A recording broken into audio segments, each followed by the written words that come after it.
ecclesia. And that word of ecclesia is a composite word of two words. Ọ̀rọ̀ ecclesia sì jẹ́ àsopọ̀ ọ̀rọ̀ méjì. And when you bring them together, which stands for church in an English language and stands for ecclesia in a Greek language, it actually means an assembly of the called out people. Tí a bá sì kó méjèèjì papọ̀, ìjọ àti ecclesia, ó túmọ̀ sí pé àpéjọpọ̀ àwọn ènìyàn tí a pè jáde. Therefore, Nítorí náà, when we talk about the second coming of Christ, tí a bá sọ̀rọ̀ nípa ìpadàbọ̀ Jésù lẹ́lẹ́kejì, it's in two phases and in two stages. ó wà ní ìpele méjì àti ẹ̀ka méjì. The rapture is the first aspect of the second coming of Christ. Ìgbàsókè ni ìṣẹ̀lẹ̀ àkọ́kọ́ fún ìpadàbọ̀ Jésù And this lẹ́ẹ̀kejì. rapture is meant for the true believers alone. Ìgbàsókè ó sì wà fún àwọn onígbàgbọ́ tòótọ́ nìkan. But at the second coming of Christ, which is the second aspect of his coming, Christ is coming to judge the world. Ìpadàbọ̀ Jésù lẹ́lẹ́kejì èyí tí ń ṣe èkejì rẹ̀, òní Kristi ń padàbọ̀ wá ṣèdájọ́ ayé. And after the rapture, Lẹ́yìn ìgbàsókè, preaching will still be going on. ìwàásù yóò sì máa tẹ̀síwájú. After the rapture, Lẹ́yìn ìgbàsókè, preaching will still be going on. ìwàásù á sì máa lọ. Unbelievers we have to be preaching. Àwọn aláìgbàgbọ́ yóò máa wàásù. Sinners in the church, we have to be preaching. Àwọn ẹlẹ́ṣẹ̀ nínú ìjọ pẹ̀lú yóò máa wàásù. Backsliders, we have to be preaching. Àwọn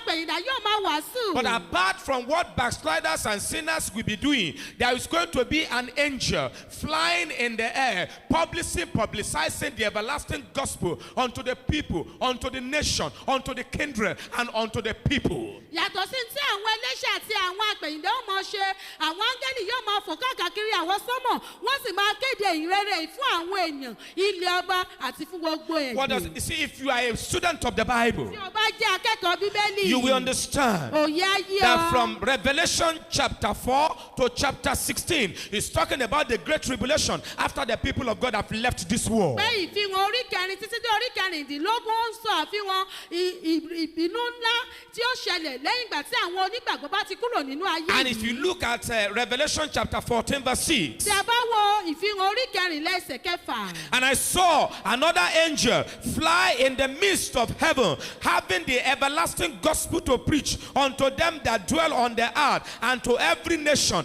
and kindred and tongue and people. Mo sì rí áńgẹ́lì mìíràn ń fò ní agbede méjì ọ̀run tí ohun ti ìrere àìnípẹ̀kun láti wàásù fún àwọn tí ń gbé orílẹ̀ ayé àti fún gbogbo orílẹ̀ àti ẹ̀yà àti èdè àti ènìyàn. And then the word rapture Ọ̀rọ̀ ìgbàsókè. is a great joy, the word of joy to believers. Ó jẹ́ ọ̀rọ̀ ayọ̀ fún àwọn onígbàgbọ́. Why is rapture a message of joy to the believers? Kí ni ìdí tí ìgbàsókè fi jẹ́ ọ̀rọ̀ ìwàásù ayọ̀ fún àwọn onígbàgbọ́? It is a message of joy to believers because we are going to leave this world of sin. Ó jẹ́ ọ̀rọ̀ ayọ̀ fún onígbàgbọ́ torí pé ó fi ayé ẹ̀ṣẹ̀ yìí sílẹ̀. But as the word of the rapture is a word of comfort and joy to the believers, it is the word of agony and terror and fear and anguish to those who are not in Christ. Bí ọ̀rọ̀ ìgbàsókè ṣe jẹ́ ọ̀rọ̀ ìtùnú àti ọyọ̀ fún àwọn onígbàgbọ́, ṣùgbọ́n àwọn tí ó jẹ́ aláìgbàgbọ́, ó jẹ́ ọ̀rọ̀ ìrora àti ewu ìjàmbá ńlá fún wọn. Why is the rapture a word and a message of terror for the unbelievers? Kí ni ìdí tí ìgbàsókè fi jẹ́ ìwàásù ìbẹ̀rù àti òjò fún àwọn aláìgbàgbọ́? If you picture in your mind what is going to take place on the day of the rapture, you will understand. Tí o bá fojú wò nínú ọkàn rẹ ohun tí ó ṣẹlẹ̀ ní ọjọ́ ìgbàsókè òye ayé ọ. On that day of the rapture, Ní ọjọ́ ìgbàsókè things will yìí, just be happening normally as it has been happening. òun ó máa lọ déédéé bí ó ṣe ń lọ tẹ́lẹ̀ rí. People will just be moving up and down. Àwọn èèyàn máa lọ sókè sódò. Motorcycles walking up and down. Alùpùpù yóò máa lọ sókè sódò. Vehicles moving up and down. Àwọn èèyàn máa lọ sókè And the sódò. people that are walking beside of the road, Àti àwọn èèyàn tó ń rìn lẹ́gbẹ̀ẹ́gbẹ́ all of a títì. sudden, Lójijì. the rapture will take place. Ìgbàsókè yóò ṣẹlẹ̀. And if the driver of the vehicle happens to be a true believer, is taken away from that vehicle, and the vehicle is still in motion. Tí awakọ̀ ọkọ̀ èrò náà tó bá sì jẹ́ onígbàgbọ́ ní kété tí ìgbàsókè tí ìpè bá dún yóò fi ọkọ̀ náà sílẹ̀ ọkọ̀ náà ó sì máa lọ bẹ́ẹ̀. Now, while the vehicle is still in motion and there is no driver to pilot the vehicle, you tell me what is going to happen to the passengers in the vehicle and those that are walking beside of the road. Rapture is a terrible thing for the unbelievers. wọ́n sọ fún mi nígbà tí ọkọ̀ náà sì ń lọ tí a sì ti gbá owó ọkọ̀ rẹ̀ sókè kí ni yóò wá ṣẹlẹ̀ sí àwọn èèyàn tó wà nínú ọkọ̀ yìí àti àwọn èèyàn tó ń lọ lẹ́gbẹ̀ẹ́ títì ìgbàsókè ó jẹ́ ewu ńlá fún àwọn aláìgbàgbọ́. Some people say rapture cannot take place until everybody in the world has heard the gospel. àwọn mìíràn sọ pé ìgbàsókè ò lè ṣẹlẹ̀ àfi tí gbogbo ènìyàn ní ayé ìbá tó gbọ́ ìrere tán. And you see, not everybody has heard the gospel, and because of that, the rapture cannot take place. It is a lie. The rapture can take place any moment from now. àwọn kan sọ pé torí pé wọ́n rí i pé gbogbo ènìyàn àgbáńlá ayé wọn ò tí ì gbọ́ ìrere tán nítorí náà ìgbàsókè ò lè ṣẹlẹ̀ ìgbàsókè yóò ṣẹlẹ̀ o irọ́ ńlá lẹ̀ ń pa. Look at it in Matthew chapter 24 and in verse 14. ẹ wò nínú Mátí orí kẹrìnlélógún ẹsẹ̀ kẹrìnlá. And this gospel of the kingdom shall be preached in all the world for a witness unto all nations, and then shall the end come. a ó sì wàásù ìrere ìjọba yìí ní gbogbo ayé láti ṣe ẹ̀rí fún gbogbo orílẹ̀-èdè nígbà náà ni òpin yóò sì dé. Look up here. wòkè ń bí. It says the end. It did not say the rapture. It said the end. ó ní òpin kì í sọ pé ìgbàsókè. Rapture does not mark the end of the world. ìgbàsókè kọ́ ni yóò ṣe òpin ayé. It's the beginning of the ending of the world. ìgbàsókè jẹ́ ìbẹ̀rẹ̀ òpin ayé. Because after the rapture, preaching will still be going on. torí pé lẹ́yìn ìgbàsókè ìwàásù yóò sì máa lọ. If you want to get set for the rapture, this is the time to be ready. tí o bá fẹ́ pèsè ara rẹ sílẹ̀ fún ìgbàsókè àkókò gan ni fún ọ. Specifically, I want to brush all these points I'm brushing now because a lot of Christians misapply, misinterpret Matthew chapter 24 and verse 14. That's why I've taken my time to explain it to you. The gospel will be preaching all over the world as a witness to the nation and the kingdom and the tongue and people before the end of the world comes, not the rapture. The rapture can take place any moment from now. Get set for the rapture because he's coming. ìdí tí mo fi fààyè sílẹ̀ láti ṣàlàyé eléyìí ni pé ọ̀pọ̀lọpọ̀ ò lè mọ ìtumọ̀ Mátí orí kẹrìnlélógún yìí ṣùgbọ́n mò ń sọ fún yín pé kí gbogbo yín kí ẹ gbáradì torí pé ìgbàsókè ń bọ̀. And I want you also to know, mo sì tún fẹ́ kí ẹ mọ̀. if you don't make it at the time of the rapture, tí ò bá yege láti bá ìgbàsókè lọ. I doubt it if you will be able to make it again. wọ́n ṣiyèméjì rẹ̀ bóyá ni wàá tún lè lọ mọ́. Rapture. ìgbàsókè. Oh, there will be tears of regret ẹkún àbámọ̀ yóò wà nígbà náà. from the skeptics and the doubters, lórí fún àwọn tó ń ṣiyèméjì àti àwọn aláfara. from the backsliders. fún àwọn apẹ̀yìndà. Immediately after the trumpet sound, ní kété tí ìpè bá dún tán. tears of regret. omijé àbámọ̀. Of the sister we thought she's born again, we don't know, you are just deceiving yourself in the church. fún arábìnrin tí a rò pé ó di àtúnbí ṣùgbọ́n tó kàn tan ara rẹ̀ jẹ nínú ilé ìjọsìn. And let me remind you, jẹ́ kí wọ́n rán ẹ létí. we are closer to the rapture beyond any human explanation. a súnmọ́ ìgbàsókè nísinsìnyí ju àlàyé tí ẹnikẹ́ni lè ṣe lọ. Again, the rapture will occur suddenly, unannounced, nítorí pé ìgbàsókè yóò ṣẹlẹ̀ lójijì láì sọ tẹ́lẹ̀. and it's going to catch too many people.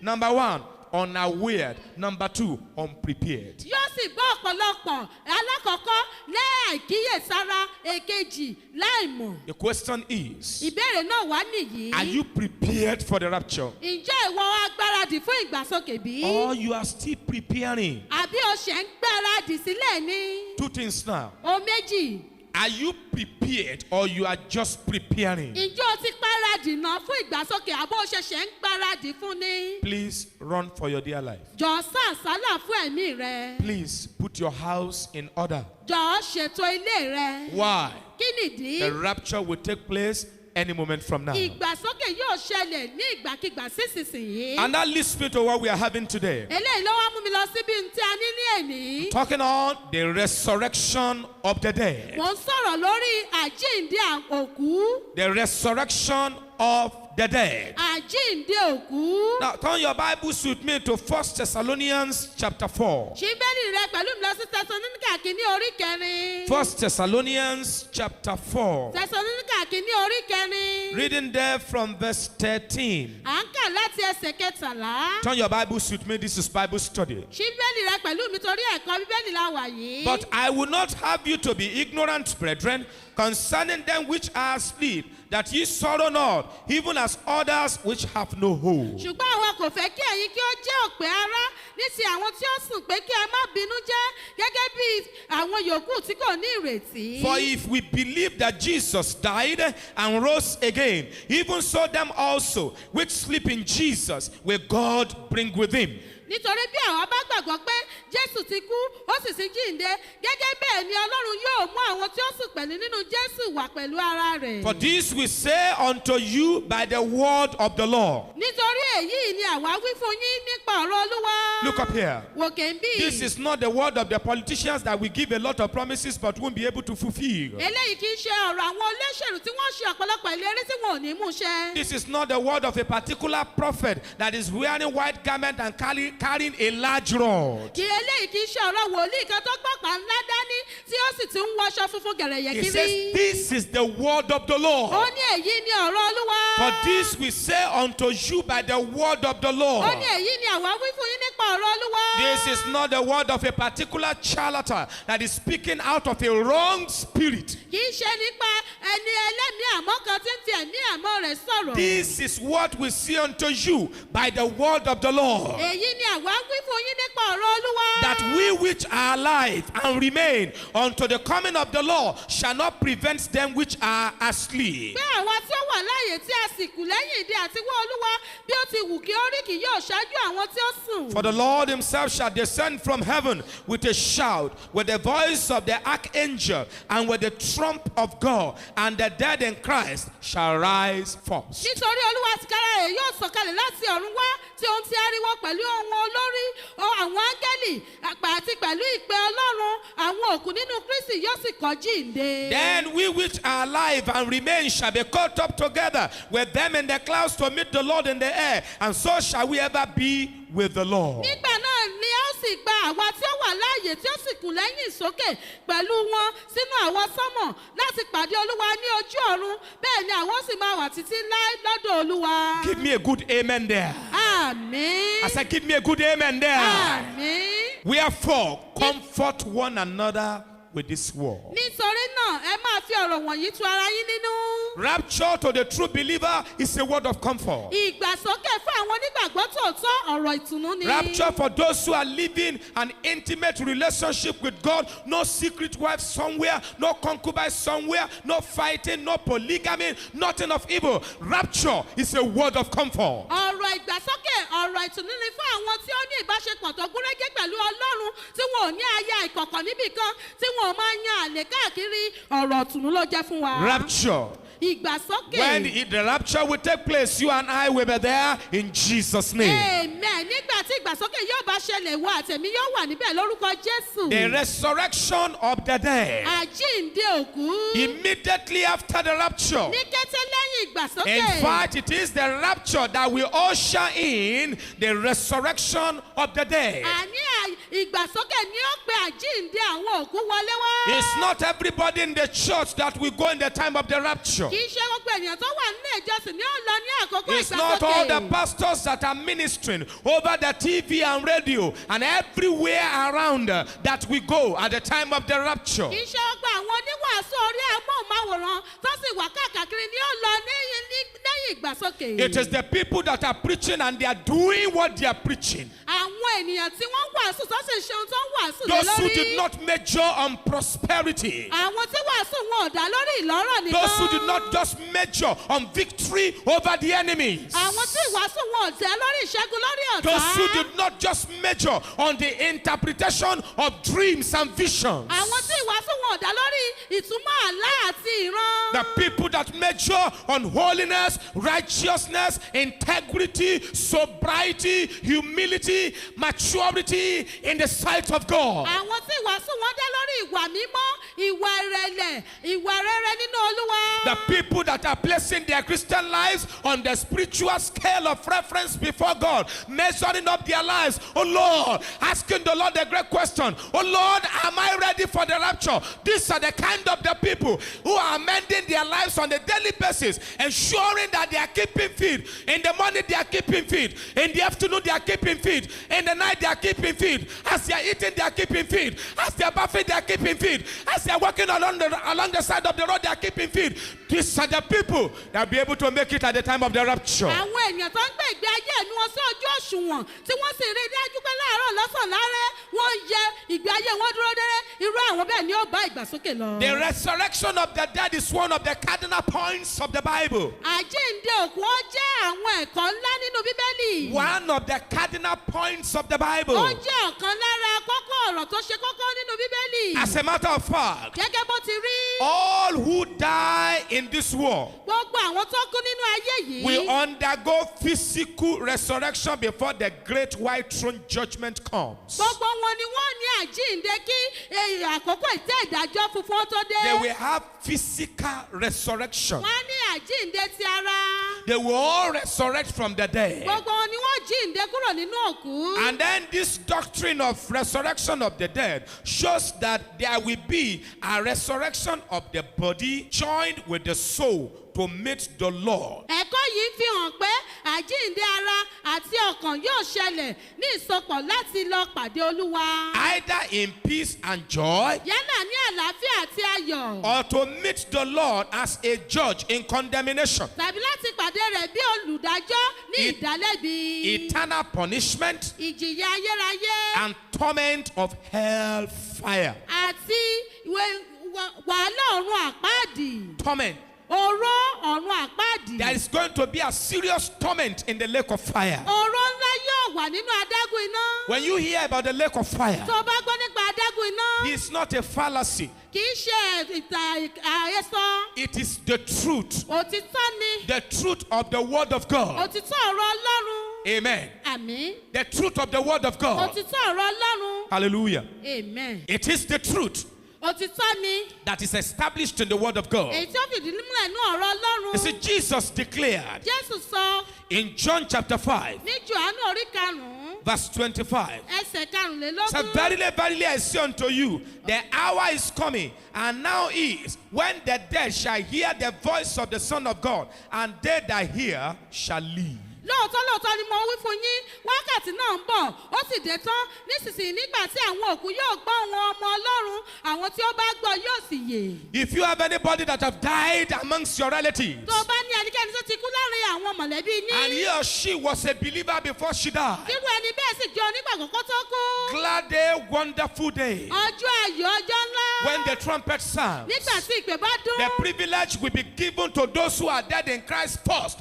to hear the sounding of the trumpet. They will wake up from the grave. Àǹfààní àkọ́kọ́ ní àfi fún àwọn tó kú nínú Kristi náà nígbà tí wọ́n bá gbọ́ ohùn ìpè wọ́n sì kọ́kọ́ jí. All those that have died Àwọn tó ti kú from the time of Methuselah, láti àkókò from the Mètúsálà time of Lamech, àti lákòókò from the Lámẹ́kì time of Japheth, láti àkókò from the time of Jáfẹ́tì Jephthah, àti àkókò the time of Jẹ́fà Ezra, títí dé àkókò at the Ẹ́sírà era of the kings in Old àti Testament, ní àkókò àwọn ọba and those that died in the New Testament, as New Testament says, àti àwọn tó kú nínú ìwé májẹ̀mú all tuntun. that died in Christ. Gbogbo àwọn tó kú nínú Kristi. I'm not talking about the people that died in church. Èmi ò sọ pé àwọn tó kú nínú ìjọ. You can die in church without dying in Christ. O lè kú nínú ìjọ kó o má kú nínú Kristi. You can die at the vigil without dying in O Christ. lè kú nínú ìṣọ́ òru kó o má kú nínú Kristi. In Leviticus chapter 10 verse 3, Ní Lẹ́fítíkù orí kẹwàá ẹsẹ̀ kẹta. the Bible says Bíbélì wípé. that Abihu and Abnadab brought a strange fire before God, and the anger of the Lord was kindled against them, and the Lord slew them, and they died before the Lord, but they did not die in the Lord. Ó ní Abihu àti Amnadabu wọ́n mú iná àjèjì wá sínú Olúwa wọ́n sì kú níbẹ̀ ní iwájú pẹpẹ wọ́n kú ní iwájú pẹpẹ nítòótọ́ ṣùgbọ́n wọn ò kú nínú Olúwa. They died before the Lord, Wọ́n kú níwájú Olúwa. but they did not die in the Lord. Wọn ò kú nínú Olúwa. It does not matter where you are dying. Kò ní ṣe ibi tí wọ́n bá kú sí. What matters most is in whom you are dying. Ohun tó ṣe pàtàkì jùlọ ni pé nínú ta ló kú sí. Make sure you don't die except you are dying in Rí Christ. i dájú pé ò rí ikú àti tó bá kú nínú Kristi Had mọ́. there been, we are privileged to see the fate of those that have died and died lost, our Christian life will be much more serious than the way we are handling it Tí now. àwọn bá ní àǹfààní láti rí àwọn tó ń kú sọnù tí wọn ò kú nínú Olúwa, á ní àǹfààní láti jí gìrì sí ìgbé ayé Kìrìsìtẹ́nì He said the wa. fact of resurrection of the just and unjust rings through the teachings of Jesus Christ. Ọ̀rọ̀ àjíǹde àwọn òkú àti àwọn tí ò ṣolódodo ó ń ṣẹlẹ̀ nínú ẹ̀kọ́ Jésù The Kristi. just and the unjust, Olódodo àti àwọn aláìṣòdodo that they will all resurrect. pé gbogbo wọn ni yóò jíǹde. Some to eternal life, Àwọn kan sí ìyà some to nípẹ̀kun. eternal condemnation. Àwọn kan sí ìdálẹ́bi ayérayé. I pray that your name will not enter the church register while your name is out of the heavenly register. Amen. Mo gbàdúrà yìí pé orúkọ rẹ ò kàn ní wà nínú ìwé àkọsílẹ̀ ìjọ ṣùgbọ́n tí ó ti kúrò nínú ìwé ìyè. In John chapter 6 Ní Jòhánù orí kẹfà, and in verse 40, ẹsẹ̀ ogójì. John chapter 6, Jòhánù orí kẹfà, verse 40. ẹsẹ̀ ogójì. Let's hear the word of God there. Ẹ jẹ́ gbọ́ ọ̀rọ̀ Ọlọ́run níbẹ̀. And this is the will of him that sent me, that everyone which seeth the Son and believeth on him may have eternal everlasting life, and I will raise him up at the last day. Èyí sì ni ìfẹ́ ẹni tí ó rán mi pé ẹnikẹ́ni tí ó bá rí ọmọ tí ó bá sì gbà á gbọ́ kí ó lè ní ìyè àìnípẹ̀kun, èmi ó sì jí dìde ní ìkẹyìn ọjọ́. Now, in John chapter 11 and in verse 25, Jòhánù orí kọkànlá ẹsẹ̀ karùnlélọ́gbọ̀n.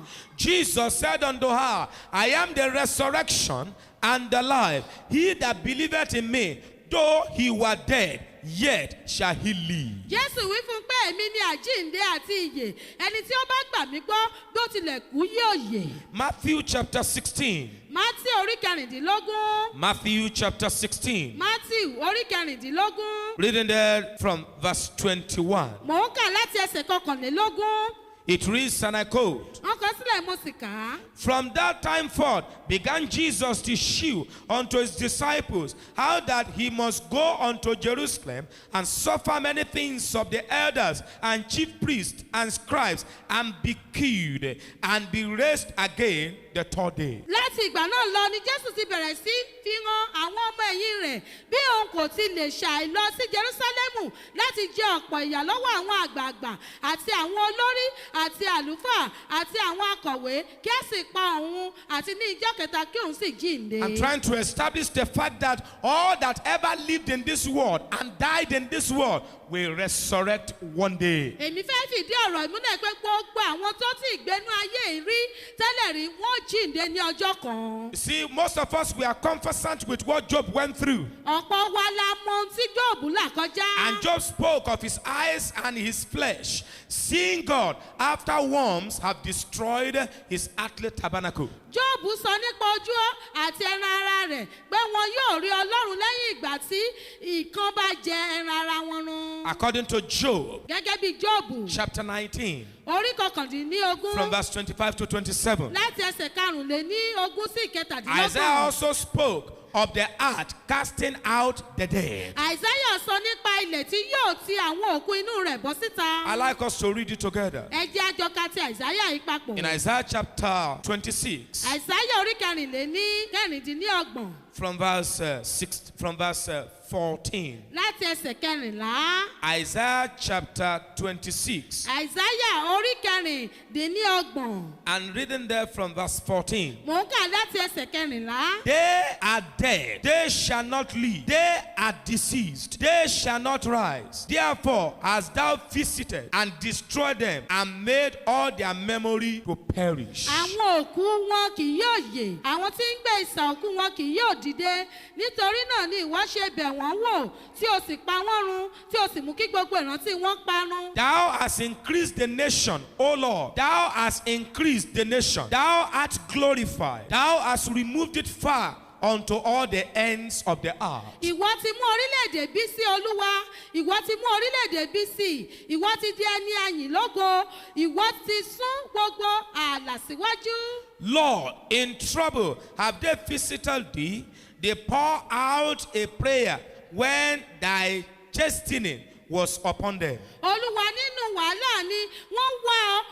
gbàdúrà wúyẹ́wúyẹ́ nígbà tí ìbáwí rẹ wà ní ara wọn. Like as a woman with child that draweth near the time of her delivery is in pain and cry out in her pangs, so have we been in thy sight, O Lord. Gẹ́gẹ́ bí aboyún tí ó súnmọ́ àkókò ìbí rẹ̀ ti wà ní ìrora tí ó sì ń kígbe tí ó sì ń kígbe nínú ìrora rẹ̀, bẹ́ẹ̀ ni àwa tí a wà ní ojú rẹ̀, Olúwa. We have been with child, we have been in pain, we have as it were brought forth wind. We have not wrought any deliverance in the earth, neither have the inhabitants of the world fallen. Àwa ti lóyún, àwa sì ti wà ní ìrora, ó dàbí ẹni pé àwa ti bí ẹ̀fúùfù, àwa kò ṣiṣẹ́ ìgbàlà kan lórí ilẹ̀, bẹ́ẹ̀ ni àwọn tí ń gbé ayé kò ṣubú.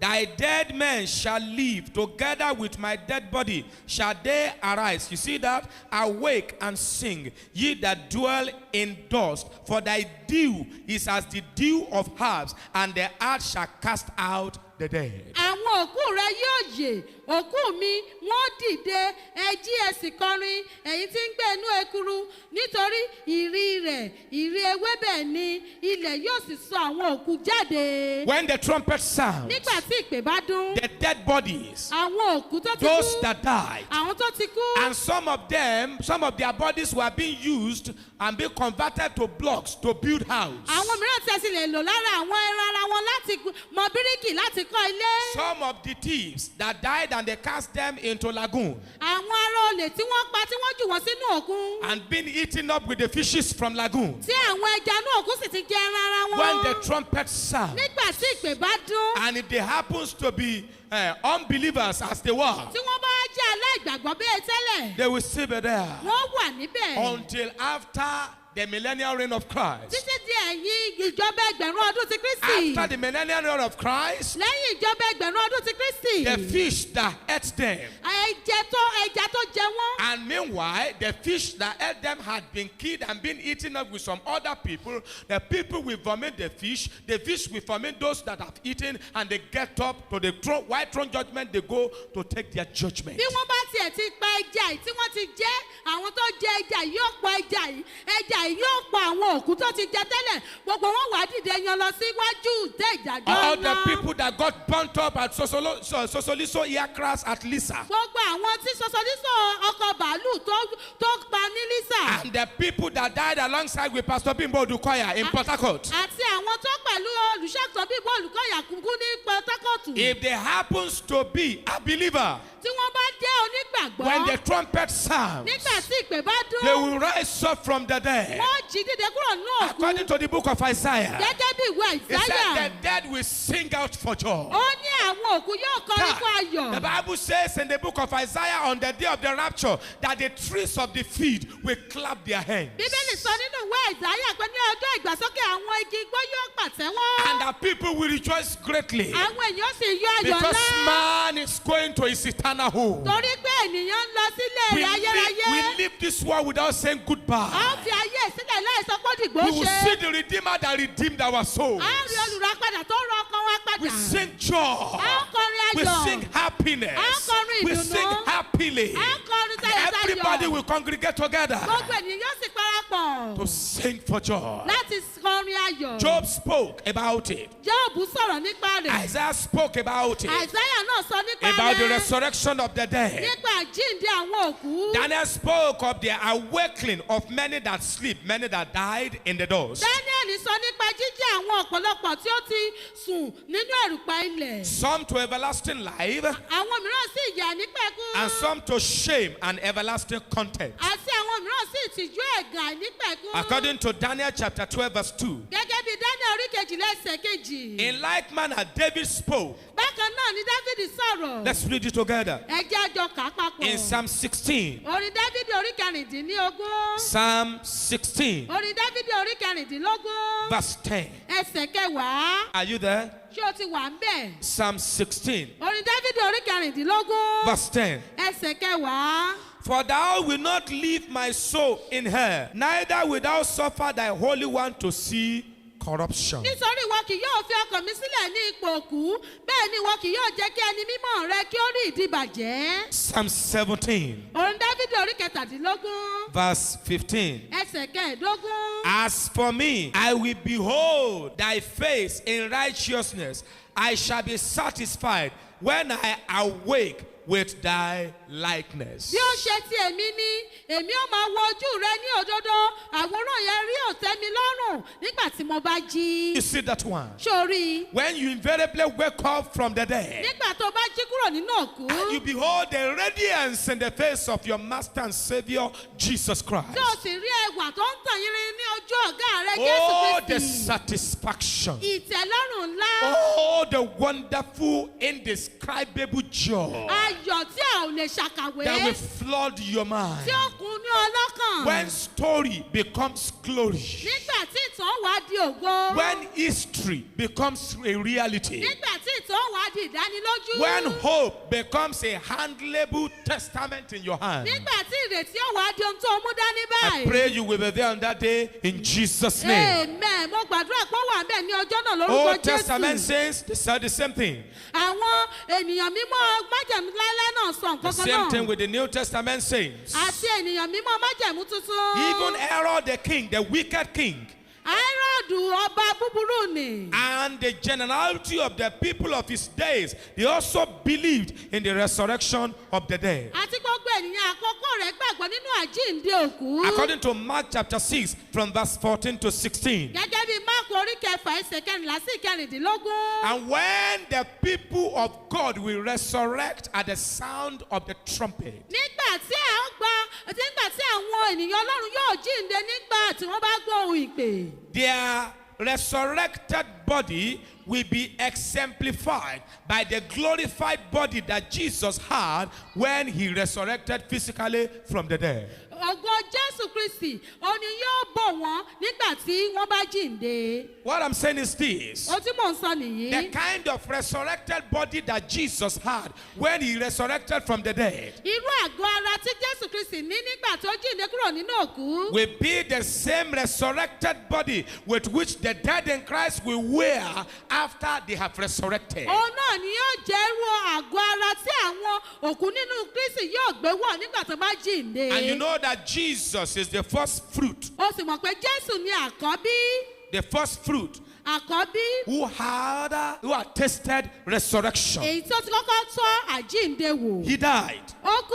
and he resurrected. Ó sì jíǹde. And then that resurrected bodies, Àgọ́ ara àwọn tó ti kú yìí. the resurrected bodies of the saints, Àgọ́ ara àwọn olódodo tó ti kú they yìí. will possess different degrees of glory Ara àjíǹde àwọn ènìyàn mọ́mọ́ yìí yóò ní ògo onírúurú. because they will all be resurrected bodies with immortality. Torí gbogbo wọn ni ó jẹ́ ara àjíǹde tí wọ́n gbé ara ìkú wọ̀. That is, when they resurrect from the dead, Nígbà tí wọ́n bá jíǹde kúrò nínú òkú. they will not be able to die anymore. Wọn ò ní lè kú mọ́. It will pain me if you don't listen to me this evening. Yóò dùn mí gidi tí ò bá tẹ́tí sí mi. It's a serious subject. Ó jẹ́ àkórí ọ̀rọ̀ tó ṣe That is pàtàkì. very rare to come back in so many big churches. Tí ó ṣọ̀wọ́n láti gbọ́ pàdé ní ọ̀pọ̀lọpọ̀ ìjọ A ńláńlá. lot of bishops of our time, they can't teach what I'm teaching now. Ọ̀pọ̀lọpọ̀ àwọn bíṣọ̀bù àkókò wa ò lè kọ́ ohun tí mò ń kọ́ lọ́wọ́ They yìí. don't know it. Torí pé wọn ò mọ̀. That's why they will be talking from America to Japan and it's not in the scripture. Torí náà ni wọ́n ṣe máa sọ̀tọ̀ Amẹ́ríkà lọ sí Jàpáànì tí ò sí ní ọ̀rọ̀ Ọlọ́run. And if they want to talk about the rapture, they just explain it away. Because why they themselves are,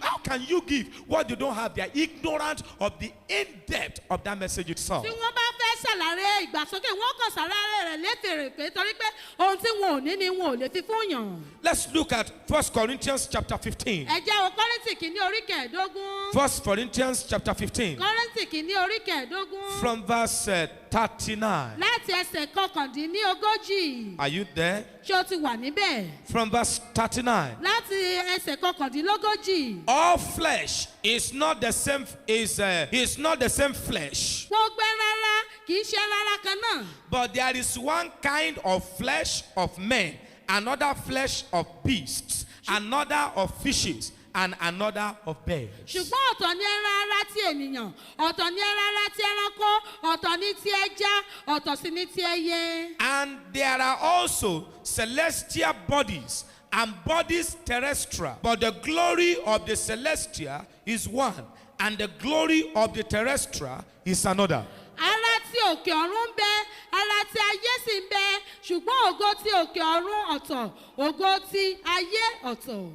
There is one glory of the sun, and another glory of the moon, and another glory of the stars. For one star differeth from another star in glory. ọ̀tọ̀ ní ògo ti òrùn ọ̀tọ̀ ní ògo ti òṣùpá ọ̀tọ̀ ní ògo ti ìràwọ̀ ìràwọ̀ ṣá yàtọ̀ sí ìràwọ̀ ní ògo. So also is the resurrection of the dead. It is shown in corruption, it is raised in incorruption. gẹ́gẹ́ bẹ́ẹ̀ sì ni àjíǹde òkú a gbìn ní ìdìbàjẹ́ a sì jí dìde ní àìdìbàjẹ́. It is shown in dishonor, it is raised in glory. It is shown in weakness, it is raised in power. a gbìn ní àìníyì a sì jí dìde ní ògo a gbìn ní àìlera a sì jí dìde ní agbára. It is shown a natural body, it is raised a spiritual body.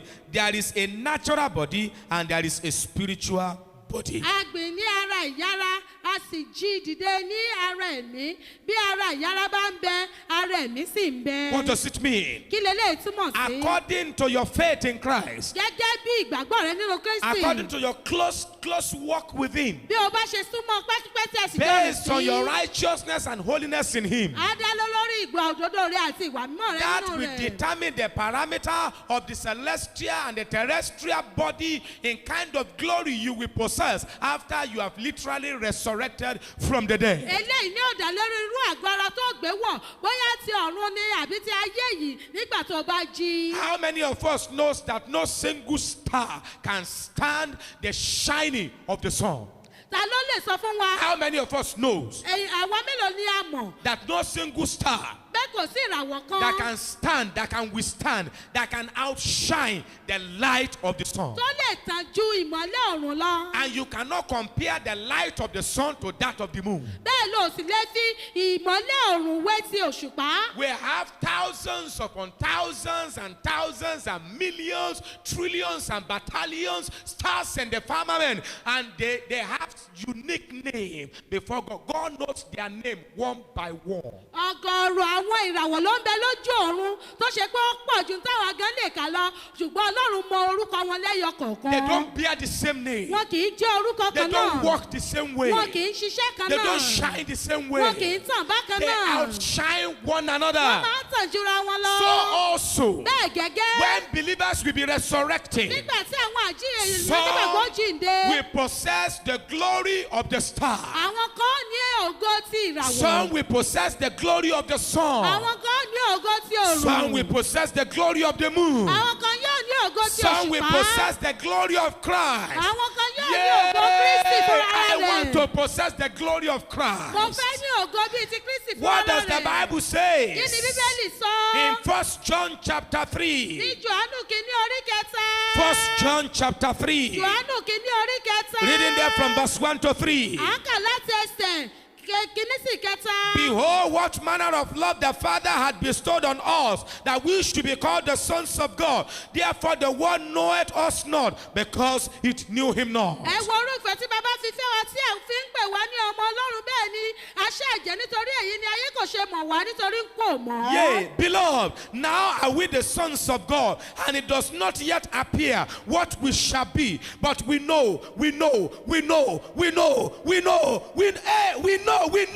we know that when he shall appear, we shall be like him, for we will see him even as he is. olùfẹ́ ọmọ Ọlọ́run ni àwa ń ṣe nísinsìnyí a kò tí ì fi hàn wá bí àwọn ti rí àwa mọ̀ nígbà tí a bá fi hàn a ó dàbí rẹ̀ nítorí pé àwa ó rí àní bí òun ti rí. And when the Bible says this, nígbà tí Bíbélì bá sọ to you eléyìí and to me that are believers, sí ìwọ àtẹ̀mítàjọ́ nígbàgbọ́. must we just be waiting for this to happen without any form of preparations? ṣé ó wá yẹ ká jẹ́ kí eléyìí ṣẹlẹ̀ láì ṣe pé a ti pèsè ara sílẹ̀ bí? What should be our preparations? kí ni ó yẹ kó jẹ́ ìgbáradì wa? In verse 3, ní ẹsẹ̀ kẹta. and every man olúkúlùkù. that had this hope in him ẹni tí ó bá ní ìrètí yìí nínú rẹ̀. does what? kí yóò ṣe kí ni? Does what? a ṣe kí ni? Does what? a ṣe kí ni? Purify himself as what? Even as he is pure. a wẹ ara rẹ̀ mọ́ àní bí òun ti mọ́. You must be purified. ó gbọ́dọ̀ jẹ́ mímọ́. As in as much as he who has called you is holy, be ye holy in all manners of Bí conversation. ẹni tó pè ń ṣe jẹ́ mímọ́ bẹ́ẹ̀ ni kí ẹ̀yin jẹ́ mímọ́ ní gbogbo ọ̀nà. No wonder in Hebrews chapter 12 verse 14. Lórí nínú Hébérù orí kejìlá ẹsẹ̀ kẹrìnlá. Follow peace with all men and holiness, without which no man shall see the Lord. Ẹ máa lépa àlàáfíà pẹ̀lú gbogbo àti ìwà mímọ́. Follow peace with all Ẹ men máa lépa àlàáfíà pẹ̀lú gbogbo ènìyàn. and holiness, Àti ìwà mímọ́. without which Láìsí eléyìí. no man shall see the Kò Lord. sí ẹni tí yóò rí Olúwa. Doesn't matter the title you bear. Kò ní ṣerú orúkọ tó ń jẹ́. Doesn't matter how many people that are praising you. Kò ní ṣerú àwọn èèyàn tó ń yàn ọ́. Doesn't matter how many people that say, ah, babarere babake. Kò ní ṣerú àwọn tó ń gbóríyìn fún ọ. If you are not following peace with all men, Tó o bá lépa àlàáfíà pẹ̀lú gbogbo ènìyàn. and you are not holy, Tó o sì jẹ́ mímọ́. now look up here. Wòkè ń bí. Heaven is holy. Ẹ̀rún jẹ́ mímọ́. God is holy. Ọlọ́run jẹ́ mímọ́. Angels are holy. Àwọn áńgẹ́lì jẹ́ mímọ́. The Bible is holy. Bíbélì jẹ́ mímọ́. You shouldn't be thinking that you will be the one that will be odd out. Yóò gbọ́dọ̀ máa ronú pé ìwọ ni tí ó kàn yàtọ̀ gédégédé níbẹ̀. If you must get to that place Tó too, o bá débẹ̀, you must be holy. o gbọ́dọ̀ jẹ́ And mímọ́. what you are calling holiness Nítorí sì ń pè ní ìwà mímọ́ may not yìí. be the holiness of God. Ó lè má jẹ́ ìwà mímọ́ ti Ọlọ́run o. Check it out Wárí in the scriptures. nínú ọ̀rọ̀ Is my Ọlọ́run. holiness pattern after the Bible? Ǹjẹ́ ìgbé ayé ìwà mímọ́ mi ó bá mú ìpele Bíbélì nù If you are still bí? chasing girls here and there, you are not holy. Even though you may be singing the choir, you are not holy. Tó o bá sì ní àwọn ọmọbìnrin abánijẹ́sẹ̀ káàkiri, o ò jẹ́ mímọ́, o ò bá máa kọrin nínú kwáyà. If you are still drinking beer and smoking cigarette and India hemp, you are taking marijuana and you are taking cocaine and you are snuffing all sorts of those things. Don't tell me you are born again. You are not born again. Your holiness is inglorious. Tó o bá sì mu títọ̀ sí mu gbọ́dọ̀ mu gbogbo àwọn oògùn olóró káàkiri, má sọ fún mi pé o jẹ́ mímọ́, o ò jẹ́ mímọ́ rárá. If you are a second wife anywhere, it does not matter. That your pastor may tell you you are a deaconess. You are only a deaconess in the world. You also be a deaconess in the lake of fire. Tí o bá jẹ́ aya kejì lóde ọkọ, kò ní í ṣe olùṣọ́àgùntàn rẹ lè fi ọ́ jẹ́ díákónì lóbìnrin. Bó o ṣe jẹ́ díákónì nínú ìjọ náà ló jẹ́ nínú ọ̀run A àpáàdì. lot of people, they quarrel with the messenger and the message of glorious message of God. Ọ̀pọ̀ ènìyàn ló máa ń bínú sí olúwàásù àti ọ̀rọ̀ ìwàásù ògo Ọlọ́run. You see, look up here. Wòkè ń bí. When we preach, Tí a bá wàásù, we have nobody in mind. a ò ní ẹnikẹ́ni lọ́kàn. We are not attacking anyone. A ò dojúkọ ẹnikẹ́ni. We preach the À ń Bible. wàásù ọ̀rọ̀ And Ọlọ́run. Paul the apostle said, Paul Àpọ́sítélì sì wí pé the Spirit speaketh expressly. ẹ̀mí sọ̀rọ̀ gédégédé. Ẹ̀mí tẹnumọ́. The Spirit speaketh expressly. Ẹ̀mí tẹnu mọ́. That in the latter time, Bẹ́ẹ̀ ní òpin ọjọ́. that some shall depart from the faith, Bí àwọn kan yẹra kúrò nínú ìgbàgbọ́. and giving heed to seducing spirits and doctrines of devils, Wọ́n sì máa fiyèsí ẹ̀kọ́ èké àti ẹ̀kọ́ Sàtánì. having their understanding darkened, being alienated from the commonwealth of Israel. Àwọn tí òye wọn ṣókùnkùn, àwọn tí a ti yọ kúrò nínú orílẹ̀-èdè Ísírẹ́lì. Having the form of godliness but denying the power thereof. Àwọn tó ní ìwà bí Ọlọ́run ṣùgbọ́n tó ń ṣe agbára rẹ̀. Some people, when they come across you, Àwọn kan tí wọ́n bá bọ́ ọ pàdé. because you are preaching good message of God, Torí pé òun wàásù ìrere Ọlọ́run they dáadáa. grow annoyed. Wọ́n náà bí wọn. I don't care. Kò kàn mí. That's the word of God. Ọ̀rọ̀ Ọlọ́run ni. We preach the word of God without fear or favor. A ń wàásù ọ̀rọ̀ Ọlọ́run láì ṣe ojúṣàájú àti The láì word of God bẹ̀rù. is of no respect of persons. Ọ̀rọ̀ Ọlọ́run ò bọ̀wọ̀ fún ẹnikẹ́ni. Repent Ronúpìwàdà and get converted. kó o sì yí padà. If not so, Bí bẹ́ẹ̀ kọ́, you will regret it. wàá kábàámọ̀ rẹ̀. It's either you repent or you regret it. Inú kó o ronúpìwàdà àbí kó o kábàámọ̀. Praise the name of the Lord. Hallelujah. So, Torí náà, when a sinner dies, nígbà tí ẹlẹ́ṣẹ̀ bá kú or when a believer dies, tàbí tí onígbàgbọ́ bá because kú, that may be a question in your heart, eléyìí máa jẹ́ ìbéèrè náà ọkàn rẹ. that what should be the intervening period between the dead and the time of resurrection. Àkókò wo ni ó wà láàrin àwọn tí ó ti kú àti àkókò àjíǹde? That is, where is the body or the soul of a sinner goes to after he dies? Pé níbo ni ọkàn àti ara ẹlẹ́ṣẹ̀ bá lọ tí yóò lọ nígbà tó bá kú? Look up here. Wò bí. The soul of the saints of God. The soul of the saints of God. ọkàn àwọn olódodo After death, lẹ́yìn ikú immediately lọ́gán they meet God in heaven. wọ́n á bá olúwarùn pàdé ní ọ̀run. When you read the account of Lazarus, tó o bá kà àkọsílẹ̀ lásàrù you will understand. òye ayé ọ. He died. ó kú And the Bible says bíbélì sì wí pé he was carried by angels àwọn áńgẹ́lì sì gbé into Abraham's bosom. lọ sí ọkàn àyà abrahamu. Abraham's bosom is a typology of paradise. ọkàn àyà abrahamu ó jẹ́ àpẹẹrẹ irú ti paradíṣe. That is paradise. paradíṣe. Where saints of God are now. ibi tí àwọn olódodo ènìyàn mímọ́ wà Now, báyìí. if I die now, tí n bá kú nísinsìnyí. my soul comes out of my body ọkàn mi á jáde kúrò ní àgọ́ ara mi. and I will go straight to paradise màá wá lọ sí paradíṣe tààràtàrà. without wearing this earthly body. láì wọ àgọ́ ara ti ẹran ara yìí. Because flesh and blood cannot inherit the kingdom of God. torí pé ẹ̀jẹ̀ àti ẹran ara ò lè jogún ìjọba It is ọlọ́run. only the soul that goes there ọkàn nìkan ló ń lọ síbẹ̀. until the time of the great white throne judgment. àfi dìgbà tí àkókò ìdé ìdájọ́ ńlá funfun. The great white throne judgment. ìdé ìdájọ́ ńlá. After that one has taken place, lẹ́yìn ìgbà tí eléyìí bá ti ṣẹlẹ̀. the wicked dead, àwọn òkú búburú. those who are wicked and they died, àwọn èèyàn búburú tó ti kú. their souls will come from hell ọkàn wọn yóò jáde kúrò lọ́run àpáàdì. and locate their body in the soil, á wá àgọ́ ara wọn kàn nínú ilẹ̀. in their different graves. nínú bojì wọn tó yàtọ̀ Those ọ̀tọ̀. that were being buried àwọn tí wọ́n ti sin. and those that were being eaten by lion or animal. àwọn tí kìnìún tàbí àwọn ẹranko búburú ti gé jẹ. The soul will locate its body ọkàn yóò ṣàwárí àgọ́ ara rẹ̀. and then the soul will cleave to the body. ọkàn yóò wá so mọ́ àgọ́ ara rẹ̀. It is then they will now cast her into the lake of fire. lẹ́yìn ìgbà náà ni wọ́n wá ju ọ̀run àpáàdì sínú adágún iná. Follow me to the Bible. tẹ̀lé mi lọ sínú bíbélì. In Revelation chapter 20. nínú ìwé ìfihàn orí ogún. Revelation chapter 20. ìwé ìfihàn orí ogún. Reading there from verse 11. à ń kà láti ẹsẹ̀ kọkànlá. It reads, and I quote, wọ́n kọ bẹ́ẹ̀ mo sì kà á. and I saw a great white throne, and him that sat on it, from whose face the earth and the heaven fled away, and there was found no place for them. mo sì rí ìtẹ́ funfun ńlá kan àti ẹni tí ó jókòó lórí rẹ̀ níwájú ẹni tí ayé àti ọ̀run fò lọ a kò sì rí àyè fún wọn mọ́. Listen to me very well. wá gbọ́ mi dáadáa. Verse 12. ẹsẹ̀ kejìlá. And I saw the dead, small and great, stand before God, and the books were opened. And another book was opened, which is the book of life. And the dead were judged out of those things which were written in the books according to their works. mo sì rí àwọn òkú àti èwe àti àgbà wọn dúró níwájú ìtẹ́ a sì ṣí àwọn ìwé sílẹ̀ a sì ṣí àwọn ìwé mìíràn kan sílẹ̀ tí í ṣe ìwé ìyè a sì ṣe ìdájọ́ fún àwọn òkú láti inú ohun tí a ti kọ sínú àwọn ìwé náà gẹ́gẹ́ bí iṣẹ́ wọn. And the sea gave up the dead which were in it. òkun sì jọ àwọn òkú tí ń bẹ nínú rẹ̀ lọ́wọ́. Òkun sì jọ àwọn òkú tó ń bẹ nínú rẹ̀ lọ́wọ́. Òkun. The people that in which a ship capsized into the sea and they perished there. You can't even certify the particular point where they are.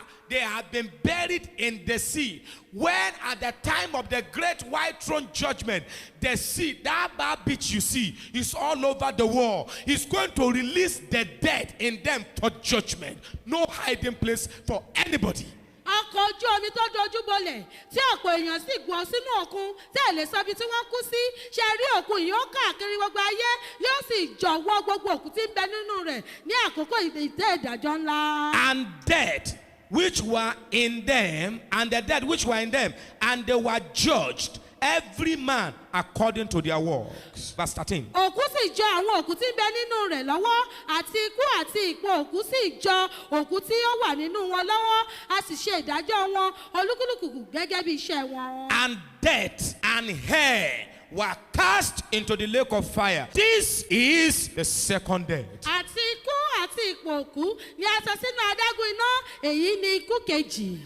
Death and hell ikú àti ipòkú. will be cast into the lake of fire. Òní àsọ sínú adágún iná. Look up here. Òkè ń bí. Death will be cast there so that it will kill nobody no more. Wọ́n ju ikú sínú adágún iná kó má bàa pa ènìyàn kankan mọ́. The present abode for every soul of the wicked man that dies, we call it Sheol, hell. Ibi tí àwọn ọkàn àwọn èèyàn búburú tó kú nísinsìnyí wà, ó ní à ń pè ní ọ̀run àpáàdì. Hell.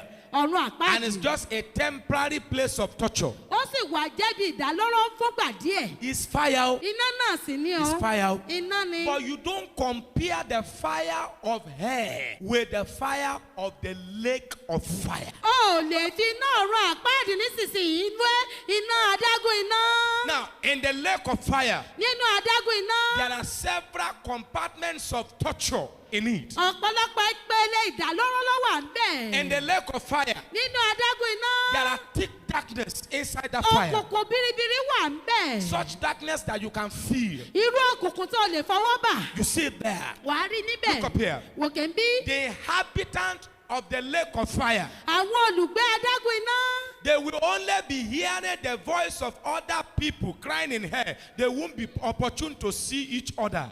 Wọ́n kàn máa gbọ́ ohùn àwọn èèyàn tó ń sọkún nínú ọ̀run àpáàdì ni ṣùgbọ́n wọn ò ní ní àǹfààní láti fojú rí ara wọn. So that nobody can sympathize with anybody. Kí ẹnikẹ́ni má bàa bá ẹnikẹ́ni When you kẹ́dùn. get to the lake of fire, you will be there forever and Tó ever. o bá dénú adágún iná wà á wà ń bẹ̀ títí láéláé. And then some people went there last night. Àwọn kan ti lọ bẹ̀ lálẹ́ àná. Some went there this morning. Àwọn kan lọ bẹ̀ láàárọ̀ Some yìí. went there this noon. Àwọn kan lọ bẹ̀ lọ́sàn-án Some went yìí. there this evening. Àwọn kan lọ bẹ̀ rọ̀lẹ́ Some yìí. will go before tomorrow breaks. Àwọn kan lọ kílẹ̀ ọ̀lọ́ tó mọ́. The question is, will you go there? Ìbéèrè wa ni ṣé ìwọ náà lọ síbẹ̀ bí? Don't just say no. Má sọ pé rárá. You need to buckle up your sandal. O nílò láti di You ara need rẹ to tighten up lákùrè. your bed O nílò láti di and okùn ìbàdí ensure you rẹ. make the rapture. Kó o sì rí dájú pé o dúró Friends, ìgbàgbọ́kẹ̀ look up here, lọ. look up here and listen to me. Ẹ̀yin ọ̀rẹ́ wò mí. I want to go with the first flight. Mo fẹ́ bá ọkọ̀ àkọ́kọ́ lọ. I don't care, maybe my wife wants to follow me like that. Kò kàn mí bóyá ìyá mi fẹ́ bá mi lọ But me, I bẹ́ẹ̀. want to go with the first flight. Ṣùgbọ́n mi fẹ́ bá ọkọ̀ àkọ́kọ́ lọ. And if I'm going with the first flight, Tí n bá sì ti bá ọkọ̀ àkọ́kọ́ lọ. I'm going with my wife. Mo ń lọ pẹ̀lú aya mi. How about you? Mo ń lọ pẹ̀lú ọkọ I'm going tèmi with náà. my children. Àti àwọn How ọmọ about mi. you? Tìwọ náà ń I'm kọ́. going with my relatives. Mo ń lọ pẹ̀lú àwọn How about ìbátan mi. you? Ìwọ ń kọ́. I'm going with my parents. Mo ń lọ pẹ̀lú àwọn òbí With mi. the first flight. Pẹ̀lú ọkọ̀ àkọ́kọ́. I don't want to witness the great Èmi tribulation. ò fẹ́ fojú rí ìpọ́njú ńlá. That time Ní of the àkókò great white yìí. throne judgment. Ní àkókò ìtẹ́ ìdájọ́ ńlá. The Bible says Bíbélì wípé in verse 15, ní ẹsẹ̀ kẹẹ̀ẹ́dógún. and whosoever, Bí a bá sì rí ẹnikẹ́ni. a reverend or deacon, Bóyá ẹni ọ̀wọ̀ ni àbí díákónì. a pastor or evangelist, Olùṣègùn ni àbí ajínrere. a bishop or archbishop, Bíṣọ̀bù ni àbí olórí bíṣọ̀bù. senior apostle or right, left apostle, Àbọ̀sọ̀lẹ̀ àpọ́sẹ́lì ńlá àbí tọwọ́ ọ̀tún àbí apá òsì. emeritus, Emeritus.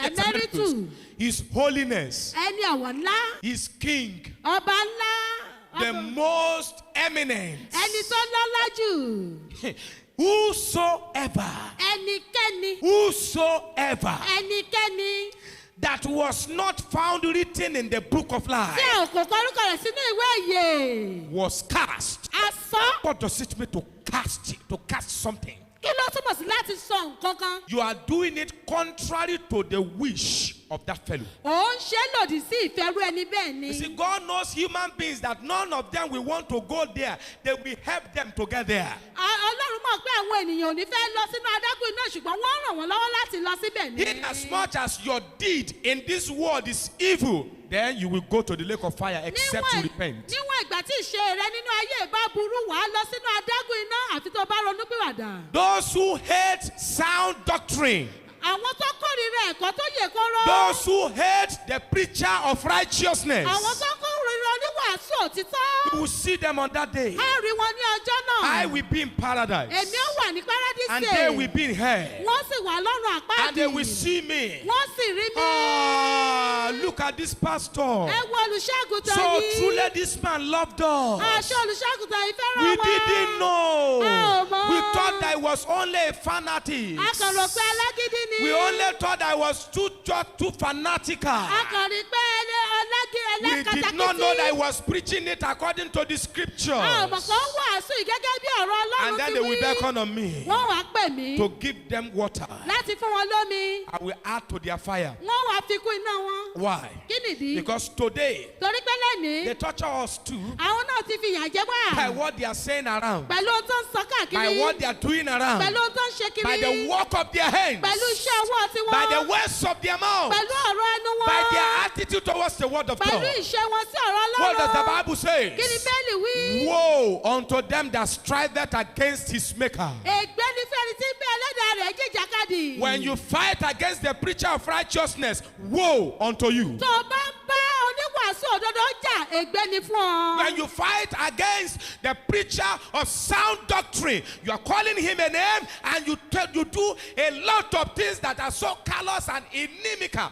in attitude, in everything and disposition. The Bible says, woe unto such an Tó o individual. bá ń bá oníwàásù ẹ̀kọ́ tó yẹ kọ́rọ̀ jà, tó sì ń ṣe ohun tó ń sọ lórúkọ ibi, ègbé ni fún ọ. Now, before Stephen dies, Kí Sífánù tó kú, in Acts of the Apostles chapter 7, ní ìsìn àpọ́sítélì orí keje, from verse 54 to 60, láti ẹsẹ̀ kẹrìnléní àádọ́ta sí ọgọ́ta. Stephen saw an opened heaven, Sífánù rí ọ̀run tó ṣí. and he saw the Son of God standing at the right hand of God, Ó sì rí ọmọ Ọlọ́run tó dúró ní ọwọ́ ọ̀tún Ọlọ́run. ready to receive him to glory. Tí ó ti ṣetán láti gbà sínú ògo. In fact, Paul the apostle Pọ́ọ̀lù àpọ́sítélì. was willing.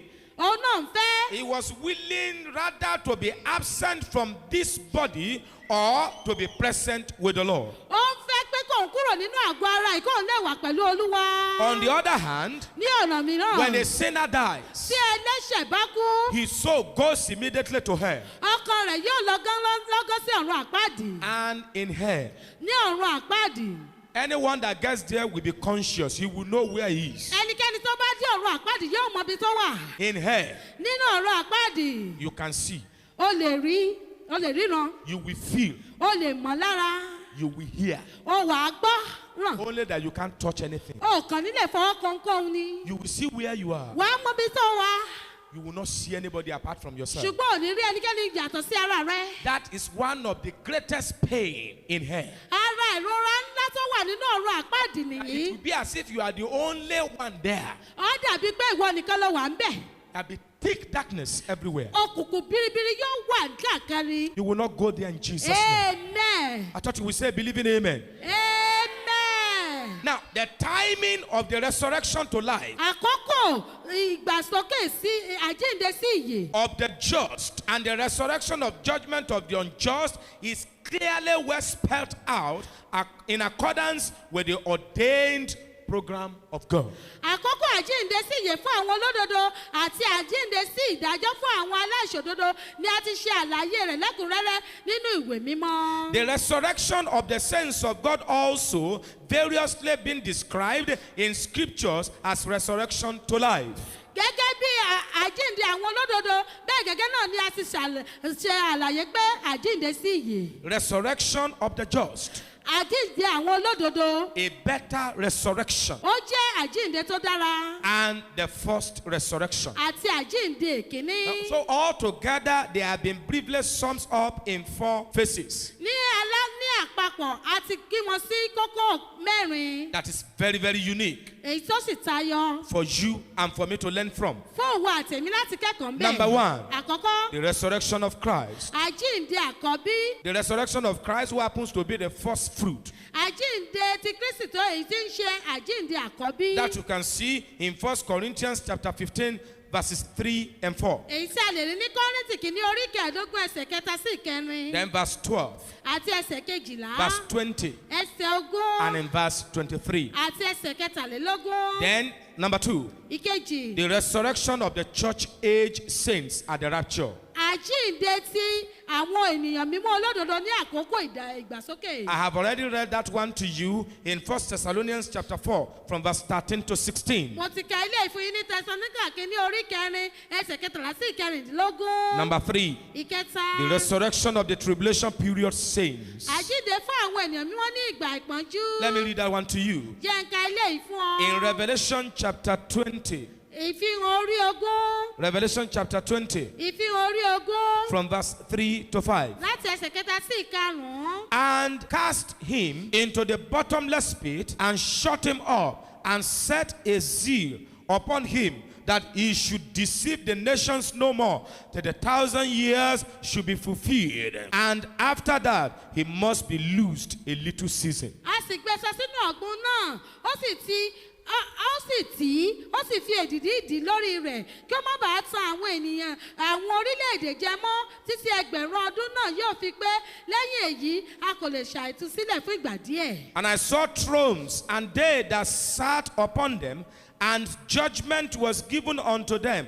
And I saw the souls of them that were beheaded for the witness of Jesus and for the word of God, and which had not worshipped the beast, neither his image, neither had received his mark upon their foreheads or in their hands. And they lived and reigned with Christ 1,000 years. Mo sì rí àwọn ìtẹ́, wọ́n sì jókòó lórí wọn, ó sì fi ìdájọ́ fún wọn. Mo sì rí ọkàn àwọn tí abẹ́ lórí nínú ẹ̀rí Jésù, àti nítorí ọ̀rọ̀ Ọlọ́run, àti àwọn tí kò sì foríbalẹ̀ fún ẹranko náà, àti fún àwòrán rẹ̀, àtàbí tí kò sì gba àmì rẹ̀ ní iwájú wọn àti ní ọwọ́ wọn. Wọ́n sì wà láàyè, wọ́n sì jọba pẹ̀lú Kristi ní ẹgbẹ̀rún ọdún. But the rest of the dead lived not again until the 1,000 years were finished.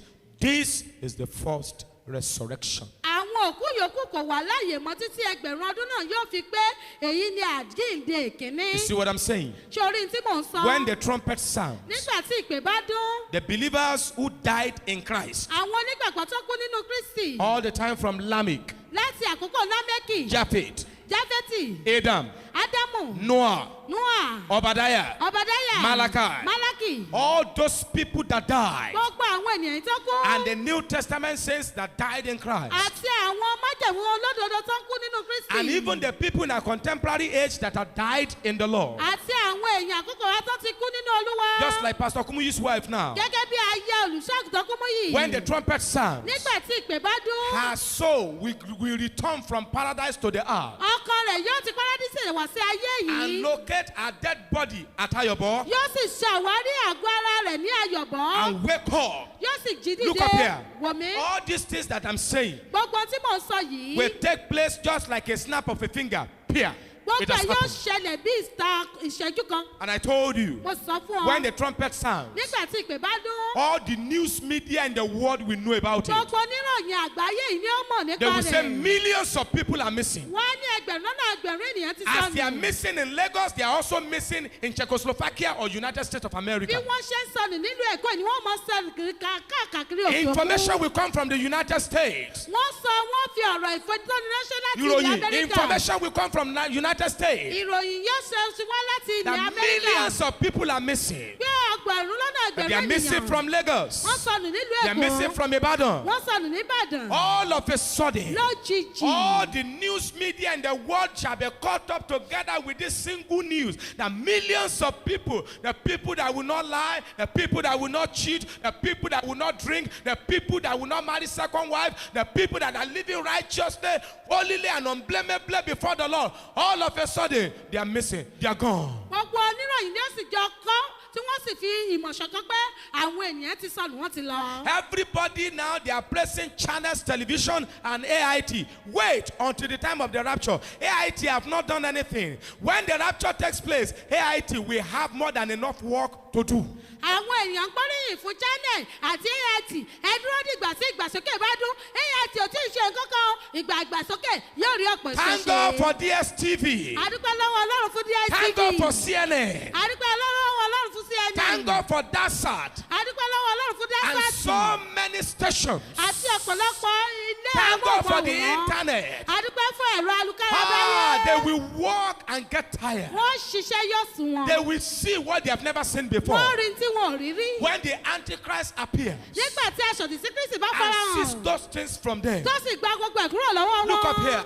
Ẹ wò kéńbí. Almost all the presidents in the world now, they are preparing the way for the Antichrist to take over. Ó fẹ́ jẹ́ pé gbogbo àwọn ààrẹ orílẹ̀-èdè gbogbo náà ti pèsè fún aṣọ̀dì sí Kristi láti wá gbàṣẹ The fún wọn. laws in our countries are no longer favorable to the Christians. òfin àwọn orílẹ̀-èdè wa kò wá fara mọ́ kò rọrùn kò fi ìgbé ayé rọ àwọn kìrìsìtẹ́nì lọ́rùn Some of the mọ́. governors now, they are purporting a theory wanting to close so many churches. àwọn gómìnà kan tiẹ̀ ti ń gbé àgbékalẹ̀ láti ti àwọn ilé ìjọsìn kan That we are pa. going to close those, we are going to close churches. pé a lọ máa ti àwọn ilé They ìjọsìn must pa. not worship again. wọn ò gbọdọ̀ jọ́sìn What's mọ́. that? kí leléyìí? That is Antichrist in disguise. aṣòdì sí kristi tó ń díbọ́n. Jesus said, jésù wípé when you see the fig tree blossoming tẹ́ ẹ bá rí igi ọ̀pọ̀tọ́ tó ń rúwẹ́. and you see it shooting out new branches, tẹ́ ẹ sì rí tó ń tẹ̀ ẹ̀ka tuntun. he said the time of the dry season is at hand. ó ní àkókò ẹ̀rùn súnmọ́ etílé. And let he that readeth understand. jẹ́ ẹni tó ń kà á kí òye ó yé. It is time to go home. ó ti tó àkókò láti It is lọ time lé. to leave this ó world. tó àkókò láti fi ayé ìsílẹ̀. But you must be prepared to leave. ṣùgbọ́n o gbọ́dọ̀ pèsè ara rẹ láti fi ayé And ìsílẹ̀. also the resurrection of the Old Testament saints at the second advent of Christ to the earth. àjíǹde àwọn ènìyàn mímọ́ májẹ̀mú láéláé ní ìgbà ìpadàbọ̀ kristi lẹ́ẹ̀kejì sí ayé. All the saints of God that ever died will resurrect in the first resurrection. gbogbo àwọn ènìyàn mímọ́ nínú ọlọ́run tí wọ́n ti kú ni yóò jíǹde nínú àjíǹde èkíní. Not a soul will be left behind. kò sí ọkọ̀ kan tí a ó fi sílẹ̀ lẹ́yìn. Oh, what a joy. ayọ̀ ńlá. What a triumph. ìṣẹ́gun ńlá. Blessed and holy is he that had part in this first resurrection. On such, the second death had no power, but they shall be priests of God and of Christ, and shall reign with him 1,000 years. olùbùkún àti mímọ́ ni ẹni tí ó ní ipa nínú àjíǹde èkíní náà lórí àwọn wọ̀nyí ikú kejì kò ní agbára You ṣùgbọ́n. will be there. amen. I will be there. amen. In the name of Jesus. amen. The second resurrection is still part of God's program. àjíǹde èkejì jẹ́ lára ètò ọlọ́run síbẹ̀. But this with the unsaved dead. ṣùgbọ́n ó dá lórí àwọn òkú. The first resurrection is meant for the dead saints. àjíǹde èkíní ó wà fún àwọn òkú olótìtọ́. The people that died in Christ. àwọn tó kú nínú kristi. People like Stephen. àwọn bíi stefano. People like Henry. àwọn bíi henry. Henry in 1313. henry ní 1313. The year 1313. ní ọdún 1313. Almost 700 years ago ó now. fẹ́ dó àádẹ́gbẹ̀rin ọdún. Almost 700 years ago now. ó fẹ́ tó ẹ̀ẹ́dẹ́gbẹ̀rin ọdún báyìí. 1313. The year 1313. ọdún 1313. They seized him wọ́n mú and bound him wọ́n dé and set a frying pan on fire wọ́n sì gbé agbada kaná that can contain him. tó lè gbà á. He didn't stay there. kò dúró síbẹ̀ nìkan. They were frying that frying pan wọ́n wá ń gbá agbada yìí níná wọ́n ń koná mọ́. for over three hours. fún bíi wákàtí mẹ́ta And they have set the frying pan on fire. tí wọ́n ti gbé agbada yìí kaná. They now off his clothes. wọ́n wá bọ́ aṣọ rẹ̀ In his stark nakedness. ní ìhòòhò. The man did not struggle. ọkùnrin yìí ò làkàkà. And they put him inside the hot frying pan. wọ́n sì gbé kanú agbada gbígbóná riri yìí. And over 500 people gathered to witness his final burial. èèyàn bí ẹ̀ẹ́dẹ́gbẹ̀ta ènìyàn ló parapọ̀ láti wo bí wọ́n ṣe pa á. And his body was melting gradually. àgọ́ ara rẹ̀ sì ń yọ́ díẹ̀díẹ̀. They used his own blood and the water system of his body to cook him. wọ́n lo ẹ̀jẹ̀ ara rẹ̀ àti omi ara rẹ̀ láti sè é jiná. Blood was gushing out. ẹ̀jẹ̀ ń jà The water was gushing out. omi ń jáde. This man did not die. ọkùnrin yóò sì kú. After 2 hours, lẹ́yìn wákàtí méjì and he has been there, tó ti wà ń bẹ̀. he shouted, ó pariwo Father, bàbá into thy hand I commit my spirit. ní ọwọ́ rẹ ni mo fi ẹ̀mí mi lé. And he breathed the last breath ó sì mí èémí ìkẹyìn and died. ó sì kú. Church history tells us ìtàn ìjọ ló sọ eléyìí fún wa. all the 500 people that gathered together to watch him became converted immediately. gbogbo àwọn ẹ̀ẹ́dẹ́gbẹ̀ta ènìyàn tí wọ́n parapọ̀ láti wo bí wọ́n ṣe pa ẹ̀ wọ́n sì di àtúnbí lọ́gán. But the second resurrection, ṣùgbọ́n àjíǹde èkejì these were the wicked, the unsaved souls. yóò bá àwọn ọkàn tí ò di ní ìgbàlà wí. How do I mean? kí ni eléyìí túmọ̀ sí? When the rapture takes place, nígbà tí ìgbàsókè bá it is only ṣẹlẹ̀ people like Stephen, àwọn ènìyàn bíi stefano people like Paul, àwọn bíi paulu that they beheaded. tí wọ́n gé wọn Do lórí. you know that it was Manasseh the king that crucified Isaiah. He nailed Isaiah to the wall.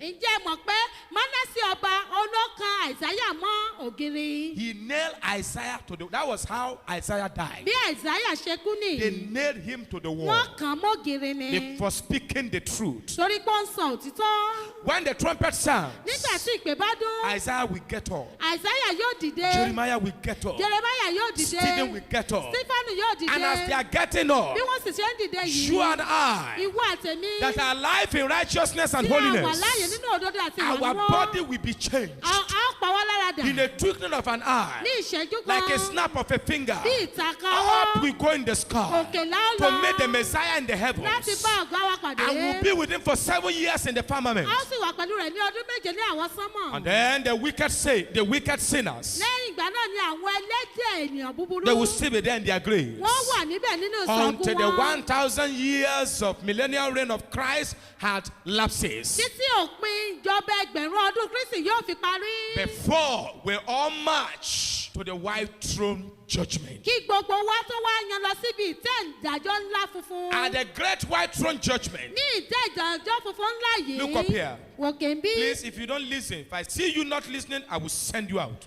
Tí n bá rí ọ tó tẹ̀sí sílẹ̀, wọ́n lé ọ Not jáde. joking. We'll send you out. Wọ́n lé ọ jáde. Check those children not to make noise. Ẹ sọ fún àwọn ọmọ yìí kán má pariwo. Because if the trumpet sounds now, most of them are going. Tí ìpè bá dún bí ọ̀pọ̀ wọn ni ó lọ. And you, the mother, if you allow them to, to disturb you, you will bite the finger of regression. Ìwọ ìyá wọn tó bá jẹ́ kán dí ọ lọ́wọ́ wà á gé ká àbámọ̀ jẹ. So, Nítorí náà, we will all go gbogbo wa lọ in the rapture. sínú And at the ìgbàsókè. white throne judgment, Níbi ìtẹ́ ìdájọ́ funfun yìí. all the believers who went at the time of the rapture, Gbogbo àwọn onígbàgbọ́ tí wọ́n lọ ní àkókò ìgbàsókè. they will not be judged. Wọn ò ní dá wọn They will lẹ́jọ́. only, there will be 3 categories of people at the white throne judgment. Ìpele ènìyàn mẹ́ta ni ó wà níbi ìtẹ́ Number ìdájọ́ one. funfun àkọ́kọ́. Jesus Christ, Jésù Olúwa the judge of the whole world, onídàájọ́ ayé will sit on that throne. yóò jókòó lórí That will be ìtẹ́ wide, tí ó funfun, very great, èyí tó and ga, magnificent. tí ó sì lọ́lá, That no language of human being can describe tí it.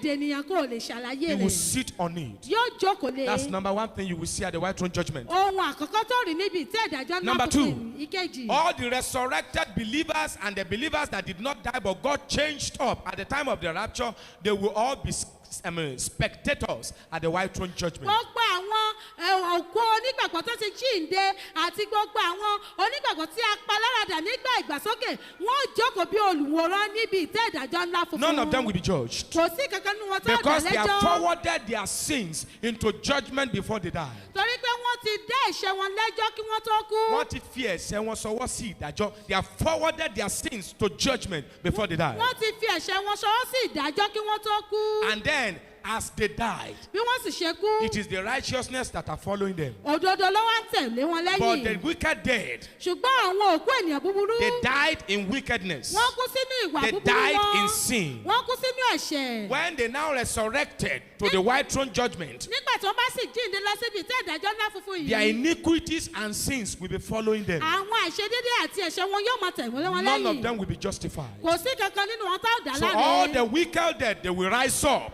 Gbogbo àwọn òkú ènìyàn búburú yóò jí dìde. and they will all be judged. Gbogbo wọn náà sì dá lẹ́jọ́. Wait, Dúró. next week we'll be treating the great tribulation. Ní ọ̀sẹ̀ tó ń bọ̀, a ó máa ṣe àgbéyẹ̀wò ìpọ́njú ńlá. The great tribulation. Ìpọ́njú ńlá. All these eschatological series, they are in systematic and expository form. Àwọn ìṣẹ̀lẹ̀ ìpín ayé yìí, a ṣe wọ́n kalẹ̀ ní lẹ́sẹ̀lẹ́sẹ̀ èyí tó sì lè tan sí ojú ẹni sílẹ̀. We may have question and answers. Let me try to rush it now. Wọ́n ti tọ́wé a lè ní ìbéèrè àti ìdáhùn ẹja sáré ṣe tán báyìí. There is a difference in time of 1,000 years between the first and second resurrection. Ìyàtọ̀ wà láàrin ẹgbẹ̀rún ọdún àti àjíǹde ìkíní àti ìkejì. The second resurrection is also described as the resurrection to damnation. àjíǹde èkejì la sì pè ní àjíǹde sí ìdálẹ́bi. There will be everlasting punishment and torment in the lake of fire for all who partake in the second resurrection, who have missed the first resurrection and whose names are not found in the book of life. ìyà ńlá àti ìpọ́njú ńlá dúró de àwọn tí ó ń ṣe òdì sí àjíǹde èkejì, àwọn tí kò sí orúkọ wọn nínú ìwé yìí. According to Revelation chapter 20 from verse 11 to 15. gẹ́gẹ́ bí ìwé ìfihàn orí ogún ẹsẹ̀ kọkànlá sí ìkẹẹ̀dógún. As in the early church, when Arminius and Philetus erred concerning the truth by teaching that the resurrection was past already, thereby making a shipwreck of their faith and that of other people too that follow their false doctrine, there will be as many false teachers today too who know not the scriptures nor the power of God. bí ó ti ṣẹlẹ̀ ní ọjọ́ àkọ́kọ́ nígbà tí Ménéù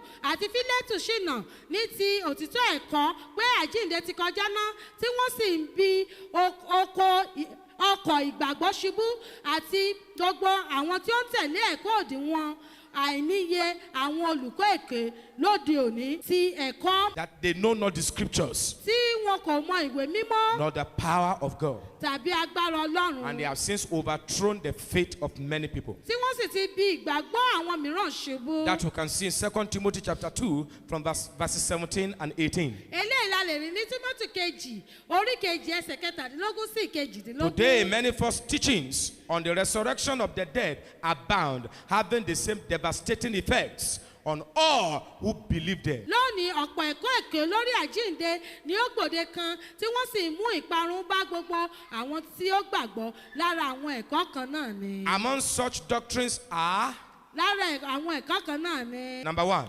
àkọ́kọ́ annihilation. ìparun. They will tell you wọ́n sọ fún ọ that it is true, God is going to cast people into the lake of fire. pé lótìtọ́ ni pé Ọlọ́run yóò ju àwọn èèyàn sínú adágún iná. But once they get there, ṣùgbọ́n ní kété tán débẹ̀ they will all perish at once. wọ́n kàn parun lẹ́ẹ̀kan náà That ni. the fire will burn them and consume them. pé iná yóò jó wọn run bẹ́ẹ̀. That is a lie. irọ́ ni o.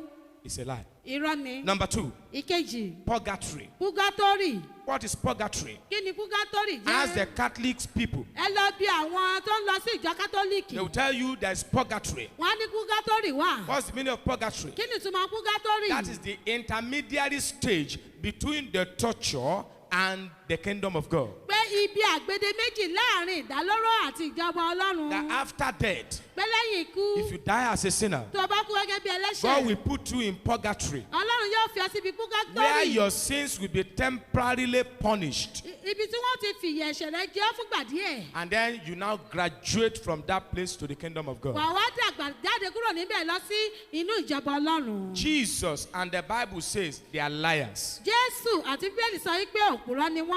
It tells us that the fire there is never quenched. ó sọ fún wa pé iná ọbẹ̀ kì í kú. And the people there will not die. pé àwọn èèyàn tó sì wà ń bẹ̀ wọn ò ní kú. There is no, read the Bible very well. You will not see the word purgatory in the Bible. ka Bíbélì dáadáa ò lè rí púkátórì nínú Bíbélì rárá. These are just lies from the pit of hell eléyìí jẹ́ irọ́ láti inú ìsà òkú. that is making people to feel comfortable in their sins. èyí tó mú kí arọ́ máa rọ àwọn èèyàn sínú ẹ̀ṣẹ̀ wọn. From Revelation chapter 20, láti ara ìfihàn orí ogún. from verse 7 láti ẹsẹ̀ keje. to 10. sí ìkẹwàá. And when the 1,000 years are expired, Satan shall be loosed out of his prison nígbà tí ẹgbẹ̀rún ọdún náà bá sì pé a ó tú Sátánì sílẹ̀ kúrò nínú túbú rẹ̀. and shall go out to deceive the nations which are in the four quarters of the earth, Gog and Magog, to gather them together to battle the number of whom is as the sand of the sea. yóò sì jáde lọ láti máa tan àwọn orílẹ̀-èdè tí ń bẹ nínú igun mẹ́rẹ̀ẹ̀rin ayé jẹ Góògù àti Mágógù láti gbá wọn jọ sí ogun àwọn tí iye wọn dàbí yanrìn òkun. And they went up on the breadth of the earth and compassed the camp of the saints about and the beloved city, and fire came down from heaven, from God, out of heaven, and devoured them. wọ́n sì gòkè lọ la ibú ayé já wọ́n sì yí ibùdó àwọn ènìyàn mímọ́ ká àti ìlú àyànfẹ́ náà. Iná sì tún ọ̀run sọ̀kalẹ̀ wá, ó sì jó wọn run. Verse 10. Ẹsẹ̀ kẹwàá. And the devil that deceived them was cast into the lake of fire and brimstone, where the beast and the false prophet are, and shall be tormented day and night for 2 weeks, for 5 years, for 50 months. What did your Bible say? Títí láéláé. Forever and ever. Who is a liar? God or the Bible? Who is a liar? Ta ni òpùrọ́? It is the people that are taking the doctrine of purgatory here and there. They are liars. Àwọn tí ó ń wàásù ẹ̀kọ́ púkátọ́rì káàkiri òpùrọ́ ni wọ́n. Anyone that gets to hell Ẹnikẹ́ni tó bá dé ọ̀run will be àpáàdì there forever and ever. yóò wà ń bẹ̀ títí láéláé. No second chance. Kò sí àǹfààní kejì mọ́. It's like the people praying for the dead. Ó dàbí àwọn tó ń gbàdúrà fún òkú. Let's go and pray for them that have died. Ẹ jẹ́ lọ gbàdúrà fún àwọn tó ti kú. You are dead yourself. Ìwọ gan òkú ni ọ́. That's why you are praying for the dead. Ìdí nìyí tó fi ń gbàdúrà fún òkú. Bible says the dead cannot praise God, Bíbélì sọ pé àwọn òkú ò lè yan Ọlọ́run. and their remembrance are forgotten. Bẹ́ẹ̀ ìrántí wọn láti ti gbàgbé. You don't pray for the dead. Má gbàdúrà fún òkú. There is no repentance in the grave. Kò sí ìrònúpìwàdà ní ìsàn No òkú. amount of prayer you pray for the dead that can help him where he has Kò gone. sí iye àdúrà tó lè gbàdúrà fún òkú tí ó ràn lọ́wọ́ níbi tó ti lọ. It is when you are still alive and you have decided to surrender your life to Christ that your prayers will be answered. Nígbà tó bá sì wà láàyè tó bá sì lè jọ̀wọ́ ara rẹ fún Kristi ní àdúrà rẹ yóò rí ìdáhùn. Look up here. Wọ̀kẹ́ ń bì. The doubt, Àwọn tó ń ṣiyèméjì. the unbelief, Àwọn aláìgbàgbọ́. and the scoffing of sinners Àti àwọn ẹlẹ́ṣẹ̀. will not prevent the complete resurrection program of God. Wọn ò lè dẹ́kun àjíǹde Ọlọ́run lọ́wọ́. The complete resurrection program of God. Ètò àjíǹde pátápátá àti ètò Ọlọ́run. They can't hinder it, Wọn ò lè dá dúró. either for the saved or for the unsaved. Bóyá fún àwọn tó ti gbàlà bí àwọn tí ò tí ì ní gbàlà. And the same way it did not alter the resurrection from the dead concerning our Lord and Savior Jesus Christ, so also the resurrection of the dead and the resurrection of the saints will never be hindered. Oníyèméjì aláìgbàgbọ́ àti àwọn afọ́nu ẹlẹ́ṣẹ̀ kò lè dá ètò Ọlọ́run gbogbo ní ti àjíǹde àwọn ẹni ìgbàlà àti àwọn aláìní ìgbàlà dúró ní ọ̀nà kan náà tí wọn kò fi lè dá ètò Ọlọ́run rú ní ti àjíǹde Jésù Kristi Olúwa àti olùgbàlà wa láti inú ikú sí ìyè. And above all, Lékè gbogbo rẹ̀, the resurrection of Christ àjíǹde Kristi and the future resurrection of the saints àti àjíǹde àwọn èèyàn mọ́ tó ń bọ̀ wá form the basis, the foundation of our Christian faith. òun ló jẹ́ ìpìlẹ̀ ìgbàgbọ́ àwa Kìrìsìtẹ́nì. No wonder the Bible says, Ìdí nìyí tí Bẹ́ẹ̀lì ṣe wípé if only in this world we have hope in Christ, we are of all men most miserable. ó ní tó bá ṣe pé nínú ayé nìkan la ní ìrètí nínú Kristi pé a jẹ́ àbòsí jùlọ nínú ẹ̀mí. What are the prerequisites for the partakers of the first resurrection? Kí wá ni àwọn àmúyẹ fún àwọn alájọpín àjíǹde àkọ́kọ́? Number one, Ohun kìíní, total repentance. ìrònípìwàdà tó Number tán. two, Ìkejì, sanctification. ìsọdimímọ́. Number three, Ìkẹta, consistent Christian living. ìgbé ayé Kìrìsìtẹ́nì tó dúró Number déédéé. four, Ìkẹrin, self-examination. àgbéyẹ̀wò ara ẹni. Number five, Ìkarùn-ún, die daily. máa kú lójoojúmọ́. Number six, Ìkẹfà, be watchful. máa ṣọ́ra. Number seven, Ìkeje, be prayerful. máa jẹ́ aládùúrà. Number eight, Ìkẹjọ, do your restitution on time. ṣe àtúnṣe rẹ ní àkókò. Number nine, Ìkẹsàn-án, live prepared. gbé ìgbé ayé ìgbáradì. Number 10, Ìkẹwàá, be expectant. máa retí. Look for this event every day. Máa retí ìṣẹ̀lẹ̀ ní And ojoojúmọ́. that's why we came here today. Ìdí nìyí tá a fi wá síbí lónìí. That's why we are here to examine our lives, Ìdí nìyí tá a tún fi wá gbé ìgbé ayé wa to wò. examine our ways, Láti wo ọ̀nà wa. to examine our wells, Láti wo ọ̀rọ̀ ẹnu wa. to examine our families, Láti wo ìdílé wa. to examine our marriages, Láti ṣe àgbéyẹ̀wò ìgbéyàwó wa. asking the Lord the great question, Láti bèrè ìbéèrè ńlá lọ́wọ́ oh Olúwa. Lord, am I ready? Olúwa ǹjẹ́ mo ti a ṣe tó And bí? if you see that you are not ready, Tó bá ṣàbí pé ò tí ì ṣe you tó. allow the Lord to touch you. Wàá fàyè pé Olúwa láti You allow the fọwọ́ Lord kàn. to touch your heart. Wàá fàyè pé You Olúwa allow láti the Lord to fọwọ́ kàn touch rẹ. your life. Wàá fàyè gbà tó You ti fọwọ́ allow kàn ayé new rẹ. conversion experience in you. Wàá fàyè gba ìsọdi mímọ́ tòótọ́. Because the trumpet can sound any moment.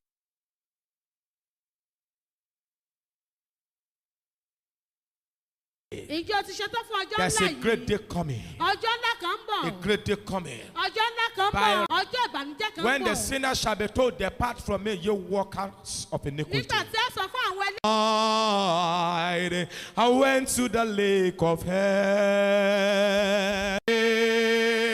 You better think about your life before it is too late. You there, Mr. Clay. You there, Mr. Clay. You better.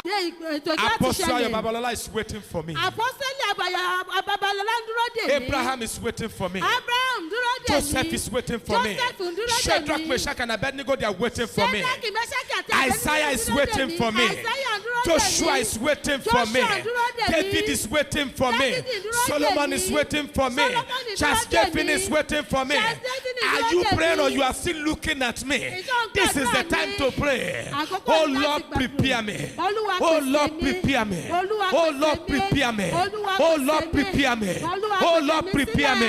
fún I ọjọ́ want to be ńlá there. yìí. Mo fẹ́ wà I bẹ́ẹ̀. want to be there. Olúwa, mo fẹ́ I wà want to bẹ́ẹ̀. be there. Mo fẹ́ wà I bẹ́ẹ̀. want to be there. Mo fẹ́ wà I bẹ́ẹ̀. want to be there. Mo fẹ́ wà I bẹ́ẹ̀. want to be there. Mo fẹ́ wà I níbẹ̀. want to be there. Mo fẹ́ wà I níbẹ̀. want to be there. Olúwa, mo fẹ́ On wà that bẹ́ẹ̀. day, Ní ọjọ́ I ńlá want to be yìí, there. mo fẹ́ wà Pray níbẹ̀. up Mo in fẹ́ this wà world. bẹ́ẹ̀. Mo ti jìyà tó nínú ayé yìí. I shouldn't suffer in heaven. Kò tún yẹ kí n jìyà lọ́run. I have endured a lot of things in this Mo world. ti farada ọ̀pọ̀ nǹkan ní ayé yìí. I must enjoy in heaven.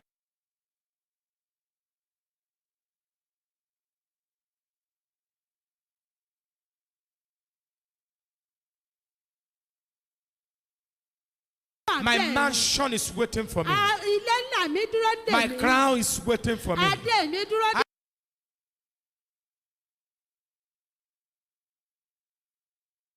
Any other person. N ò lè fi ilé ńlá mi It fẹ́ is my lọ mansion ní. with my name inscribed on it. Ilé mi ní orúkọ mi la kọ síbẹ̀. I must be there. Mo gbọ́dọ̀ wà I bẹ́ẹ̀. must be there. Mo gbọ́dọ̀ wà bẹ́ẹ̀. I must be there. Mo gbọ́dọ̀ wà bẹ́ẹ̀. And I will get there. Wọ́n sì débẹ̀. I will get there. Lórúkọ Jésù I wọ́n débẹ̀. promise myself. Mo ṣèlérí fún I ara mi. promise myself. Mo ṣèlérí fún In ara the mi. name of the Lord. Lórúkọ Olúwa. According to the program of God. Gẹ́gẹ́ bí ètò I Ọlọ́run. promise myself. Mo ṣèlérí I fún will ara be mi. there. Wọ́n débẹ̀. I will be there. Wọ́n wà níbẹ̀. I will be there. Wọ́n wà níbẹ̀. I will be there. Wọ́n wà níbẹ̀. I will be there. Wọ́n wà I will be níbẹ̀. there. Wọ́n wà níbẹ̀. There is nothing too good in this world that I can Kò sóhun tó substantiate for dára heaven. nínú ayé.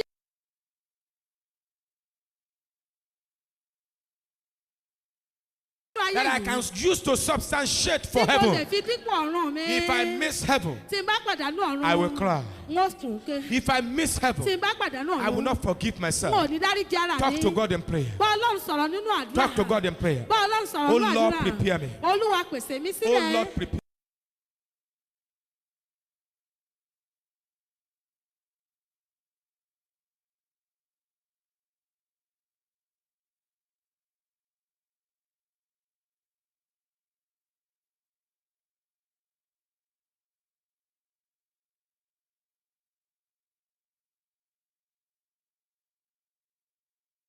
Àwọn kan wà báyìí ní ọ̀run àpáàdì. And they are begging God, Tí wọ́n ń gbẹ̀rùbẹ̀ lọ́wọ́ Ọlọ́run. give me second chance.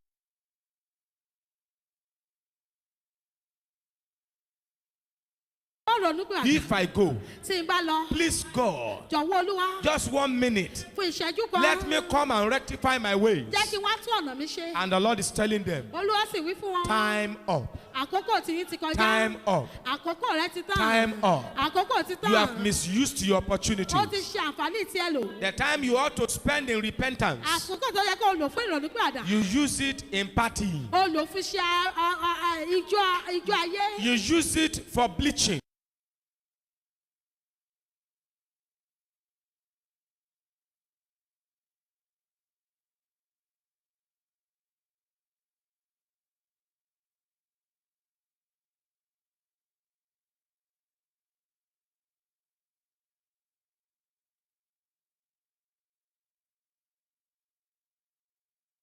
It is you they send. Nígbàkigbà tó bá fẹ́ dojúkọ ìránṣẹ́ Ọlọ́run ìwọ ni wọ́n rán. And you are so bold O sì ní ìgboyà tó bẹ́ẹ̀. to meet the men of God. Láti lọ bá ìránṣẹ́ Ọlọ́run náà. You can abuse a pastor.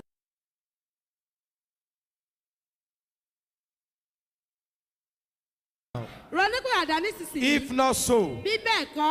you will die 10 times over in hell.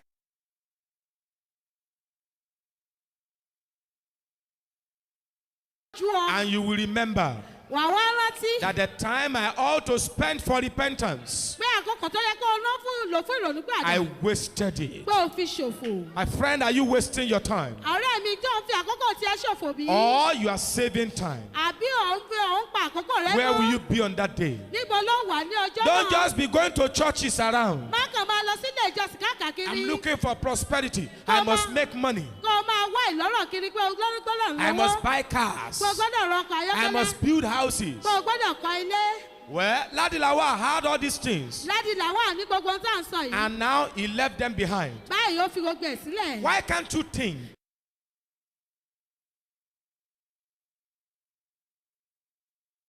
Why can't everybody think Kí ló ní tí gbogbo ènìyàn ò lè ronú? and repent of their ways? Kẹ̀sì ronú pààrọ̀ kúrò lọ́nà Say yìí. one day, Gbẹ́lẹ̀ ọjọ́ kan. all these things I am clamoring for, Pé gbogbo nǹkan tí ẹ̀ ń lákàkà fún I'm yìí. going to leave them Báwo behind. fi sílẹ̀ lọ? But there is something Ṣùgbọ́n nǹkan kan wà that you cannot leave behind. tó ò lè fi sílẹ̀ lọ. Your righteousness, Òdodo rẹ, your holiness, ìwà mímọ́ rẹ, your good standing with God. ìdúró rẹ níwájú Olúwa. When the trumpet sound, Nígbà tí ìpè bá dún, where will you be? níbo ló wà? Today you can settle the account. Lẹ́ni o lè yanjú òtí ẹ. You can get born again today. O lè di àtúnbí lẹ́yìn. Holiness can enter your life today. Ìwà mímọ́ lè wọnú ayé rẹ Don't lẹ́yìn. wait till tomorrow. Má dúró di ọ̀la. Tomorrow might be too late. Ọ̀la lè pẹ́ jù. Blessed are your ears for hearing these things. Alábùkún ni fún àwọn etí tó ń gbọ́ nǹkan wọ̀nyí. We will meet in heaven A ó pàdé ní ọ̀run if you do them. tí o bá ṣe wọ́n. In Jesus' mighty name we have prayed. Ní orúkọ Jésù ni a gbàdúrà.